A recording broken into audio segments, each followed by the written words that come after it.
Hello everybody, today we're going to be talking about the Bible and the kingdom of Israel during Solomon's reign, what he did as king of Israel, and a lesson that every Christian can learn, and just a general life lesson. And we're going to get started. So after the reign of David, he passed down the kingdom to his son Solomon before his time came.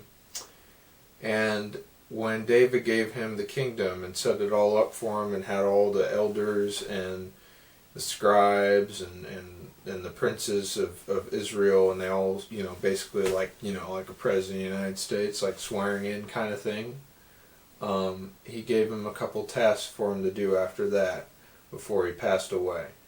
And his tasks were to clean up, kind of corrupt individuals within his time as king. And one of them, Joab, and there's other ones, but, he wanted, Joab to be killed because, he killed his son Absalom when he told him not to. He killed other people, dignitaries.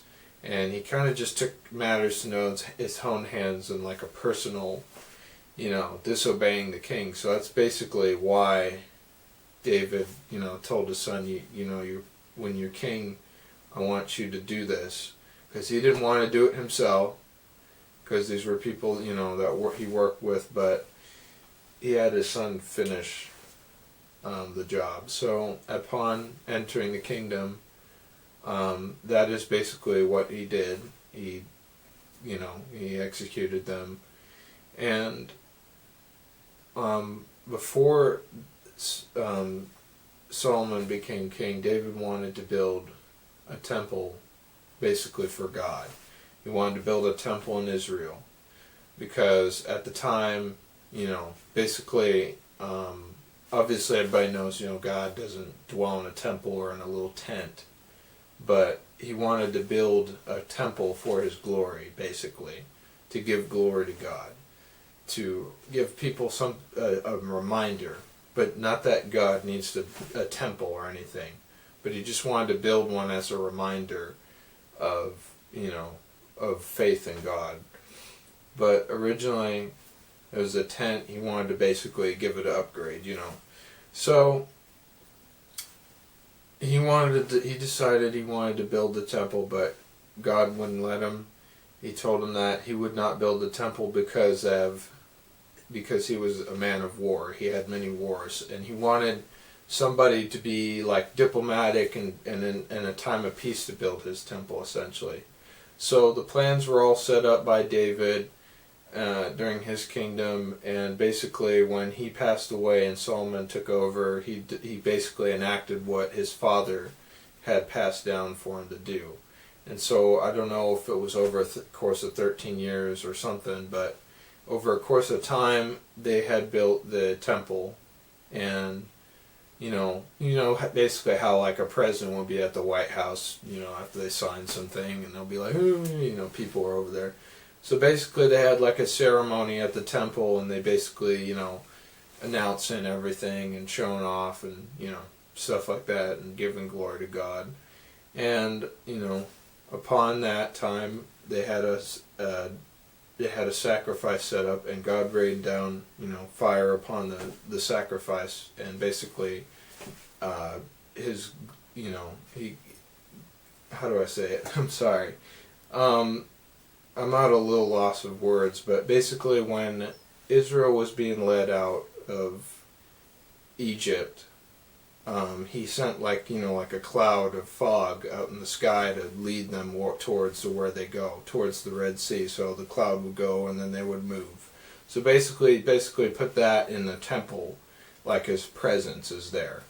And so, the presence entered after the sacrifice was accepted, and they said, well, here's his presence dwells here.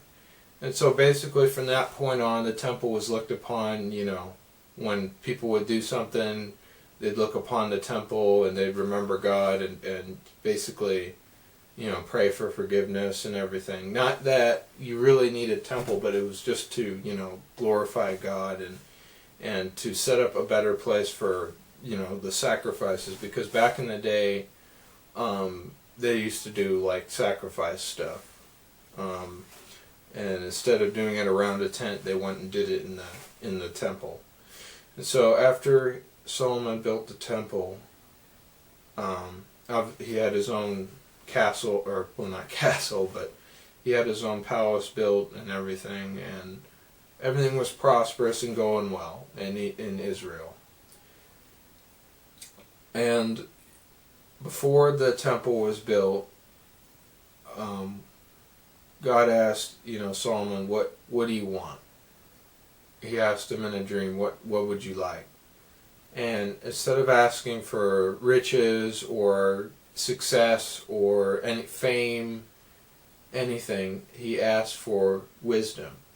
And so God granted him wisdom and above all those other things. And Solomon, reigned his kingdom wisely and in matters of law. And the Bible shows a couple examples of that. And Israel was very prosperous under Solomon's reign. And, it was kind of like what you think of right now with diplomacy, like how if the president would go to Asia and they would, shake hands and come up with some kind of deal or something, stuff like that. And Israel's prosperous, but, and this is where their little lesson comes in here, Solomon had literally everything established for him. He had the kingdom, he had fame, riches, but here's where his problem came in. When he would go around the world and meet, and when people around the world would come over, dignitaries and stuff, they'd kind of bring like foreign women, like women from around the world, and he would take interest to it and, basically marry them. So what the problem was that he didn't just marry one woman, he married 2, 3, 4, like a lot of women, like 60, like a whole full-on MC Hammer entourage of women. That's basically how many he married. And that's where the problem came in, because he had wisdom and everything and God blessed him, but because he was marrying all these women and these were from foreign lands and they didn't worship God, they worshiped all kinds of false gods and idols and everything like that. And so what the problem is that, he still believed in God and everything, but because he was around them, because he loved them so much and they impacted him so much, he said, okay, well, what's wrong with, all these other gods? Why can't we, worship, what we worship? So he still believed in God. It's just that he basically corrupted the whole system by allowing, worship of other gods and idols and all that across Israel. And then that seeps into the people. And then when that seeps into the people, you see how there's a disposition between God and Israel again. And so this kind of comes back on them, on Israel later on and the house of David. But let's just get back on topic. He was with a bunch of women, he married a bunch of women, he's having sex with a bunch of different women, and he just loved women. And, he wrote about them, he just, and it's okay to like a woman, and there's nothing wrong with that. But the problem was how many he liked, and the fact that they were turning him astray from God. And so over time, it kept getting more and more corrupted, and, what happens? Things start getting taken away, and, that's why when you want to marry, and you can marry someone like, let's say, who's an atheist or a Buddhist or whatever. You can marry someone that doesn't believe in God, but here's the problem here. They can actually turn you astray, but you could also turn them towards, what I'm saying? So it kind of goes both ways. You have to be careful. So if you're going to marry, like, let's say someone who's of a different religion, they can turn you away from, Christianity towards something else. You know what I'm saying? They can turn you away. So you have to be very careful, when you're marrying somebody, and that's what happened to Solomon. He got turned away. He corrupted Israel without even realizing what he was doing. And so things started getting taken away, of course. But, like I was saying, the best thing to do when you get married is probably to marry someone who's a Christian, because that way you don't have to worry about, when you raise up a child, what religion are they going to be trained with, because if you marry someone of a different religion or atheist, they're going to take those teachings and they're going to put those on your children that you have, and you got to be careful. That's why I'm saying, the best thing to do is to marry someone who's a Christian. Now, I'm not saying you can't, because there's people that marry atheists and it's fine. It's best and easiest to marry someone who's a Christian. And that's the lesson that tells you.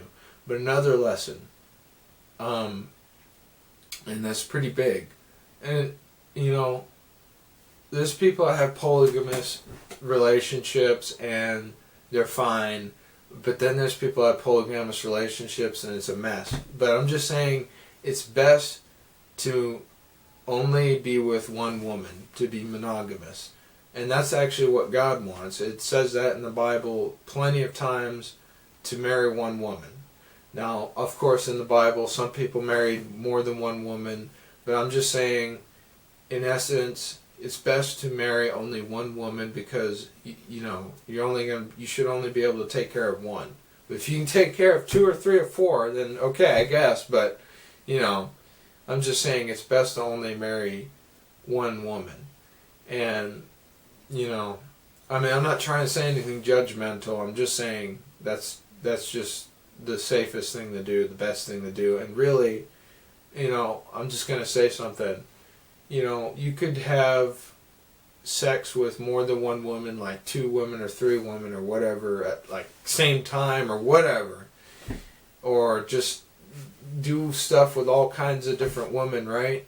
And just have this open, like, sex adventure, right? And I'm not judging anybody, you know what I'm saying? But the problem with that is that, one, it can turn you astray from God, for sure. But it's going to leave you brokenhearted one day. And that's the number one thing. That's the number one thing. And I'm not saying like I'm some awesome dude. I'm trying to tell everybody to not make the same mistakes that good old Chapman has made here. So what I'm basically saying is you should not, you should probably not have sex before being married. You should probably not do any stuff with more than one woman. You should probably just take it slow and figure out, because you're going to find out you're going to be left brokenhearted, especially if you're doing stuff with women that do stuff with other men and other women. I'm just saying, you're going to find out that you've just been used for something. You've just been used for fun. You've just been used. And that's going to leave a scar on you to feel like that. And that's why I'm saying it's best to just marry one woman. And it's best to not have any sexual intercourse until you're married. Because, there's some people that have sex before they're married with somebody, and then they're like, absolute soulmates, right? But then there's some people that do it, and then they marry them, and they just absolutely hate each other. They're not meant to be. You know what I'm saying? So it's the best thing to do is to make sure you love somebody before you do anything. And it's a lot more enjoyable that way. Doing stuff, crazy stuff. Yeah, I'm sure it's probably like fulfilling your desires and everything, but you're going to be left brokenhearted one day. And it's always going to end up like that. I don't care if it takes 10, 20, 30 years. You're going to feel like you've been used, abandoned.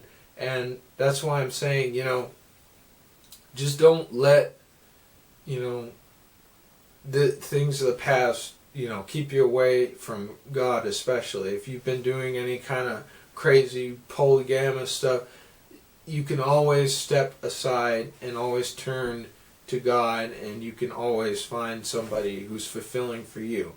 And I'm just saying,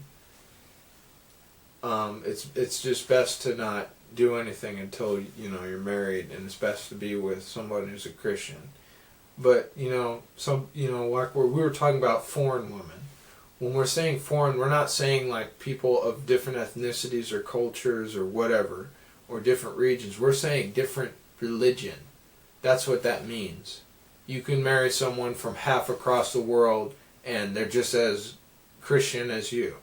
So it's just, you have to be very careful and be very vigilant, and you don't want to make the same mistake Solomon made, because he came in, everything was well in Israel, and all this stuff happened. He came out and people were turned against God, and that came back on them severely. And the house of David was split apart. And we'll get into that in the next video. But if you read, you find that the house of David was torn away from half of Israel. Half Israel was split in two. And, they contained, I think, one tribe of Israel stayed with, David's house. But we'll talk about that in the next video. But I just wanted to stress a life lesson that is shown in the Bible. And, it's important that you read. Because you hear me talking and you're probably like, you got to read yourself. It makes more sense when you read. It makes more sense as why. You've got to read the words. You got to read it. And there's a lot more you'll learn. You'll see a lot more. And I'm only just giving like a context, like a subject and a life lesson. That's what I'm doing. But, hopefully you'll read. I read, I try to read most days. I'm not like some kind of super clean individual, Mr. Clean Magic Eraser. I mean, I've done stupid things and said stupid things. I'm trying to say, don't make the same mistakes that Mr. Chapman here has made, is what I'm saying. Don't do those things, because it's going to leave you brokenhearted. Anyway, thank you for watching this video. I hope you'll read, and, it's really important, especially in this time, that we have faith, because it seems like when we went to this time where we just stopped reading the Bible and everything and teaching our kids to be Christians, that they're just going around and doing all kinds of just I mean, I get it, you're kids, and you hit puberty and you do stuff, but I'm just saying it's a problem, because it can change you, it can hurt you. And that's what I'm trying to say. You have to take it slow. You have to make sure that when you find somebody, that's somebody you want to be with, that's somebody you love. That's not just because they're attractive. That's because their soul. You love their soul. You love them for who they are. And everything else is added, just, added fun, whatever. But anyway, thank you for watching this video, and God bless you. Bye.